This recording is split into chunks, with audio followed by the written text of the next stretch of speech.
Someone who shares Evelyn Waugh's low opinion of Dickens and something like Nietzsche's exalted conception of Aristophanes. Exalted is the word. It pains me to run the two together.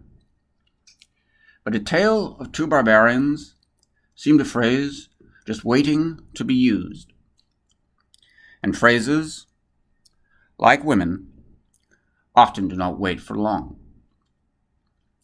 That phrase takes its inspiration from a surprising fact. The similarity of two of the play's characters that at first sight seem anything but Socrates and Strepsiades.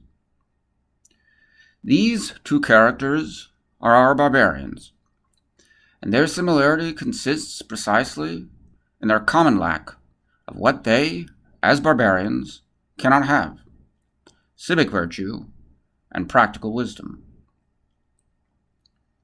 Both Socrates and Strepsiades lack civic virtue because their relations with their fellow citizens lack reciprocity. In particular, they both fail to manifest reciprocity in relation to the norms that make the city or polis possible and chiefly benefit those of their fellow citizens they have no direct contact with: strangers. In a word, Socrates and Strepsiades lack hospitality, or xeneia. Not unrelatedly, they are also deficient in piety. Thus, Socrates refuses to take in, receive, or adopt any belief, practice, or commitment for which he cannot find a compelling argument. He rejects the established gods of the city and long-established customs and practices, and he will not even go so far as to disguise that fact, or, at least, disguise it from those prone to be harmed by it, such as Strepsiades. But one thing he does not reject: the life that the city makes possible and the protection it provides, though no compelling argument mandates the arrangement. Having, however, accepted a power other than reason, where he is the beneficiary, Socrates appears spiritually mean and ungenerous, and refusing to do so where others are. Matters are more complicated in the case of Strepsiades, because old, unintelligent, and uneducated as he is, he actually learns something in the course of the play. Unlike Socrates, he comes to realize that he has a private interest in the maintenance of public respect for the gods. Strepsiades sees that public respect for the gods protects his interests as a father. This insight is no substitute for the practice of the reciprocity involved in civic virtue, to which he never quite graduates. Indeed, as we shall see below, it's also pretty modest qua insight, but it's at least a sign of life. Neither Socrates nor Strepsiades have practical wisdom or phronesis, because neither reasons practically as a citizen. This is not the only reason why they lack practical wisdom. Each appears to lack certain basic capacities required for practical wisdom as well, such as that involved in evaluating people, for instance.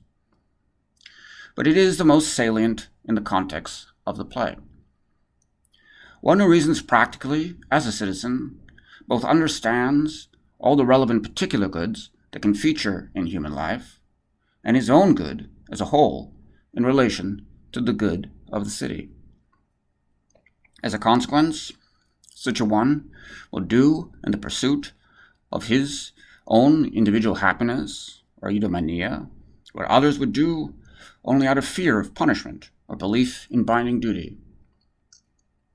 Accordingly, one who reasons in this way about the pursuit of knowledge will begin by trying to understand how that pursuit affects the good of the city. Supposing then that he realizes that that pursuit may weaken the norms making the life of the city possible, and thereby undermine it, he will adopt means to avoid this outcome, treating them as proper parts of the goodness of the pursuit itself. Similarly, one who reasons in this way about the management of his household's finances, realizing that using sophistic arguments in debt settlement may undermine public respect for the gods, and thereby the city, will eschew that use, treating it as no part of the good financial management of a household. Plainly, Socrates does not reason in this manner.